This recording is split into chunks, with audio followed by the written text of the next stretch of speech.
আবারও বিতর্কে জড়ালেন অভিনেত্রী উর্বশী রাউটেলা। সম্প্রতি মুক্তি পেয়েছে ডাকু মহারাজ ছবির দাবিড়ি দিবিড়ি গান। সেখানে উর্বশী ও নন্দমুরি বালাকৃষ্ণের নাচ দেখে নেটিজেনরা বেশ কটাক্ষ করেছেন। এদিকে বক্স অফিসে ছবি সফল হয়েছে এমনটা দাবি প্রযোজকদের।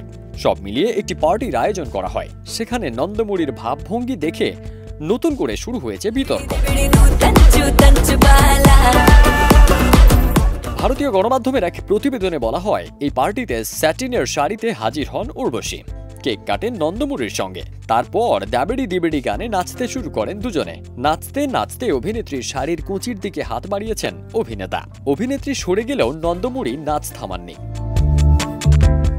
এই নাচের ভিডিও প্রকাশ্যে আসতেই আবারও নেটিজেনদের কটাক্ষের শিকার হয়েছেন উর্বশী।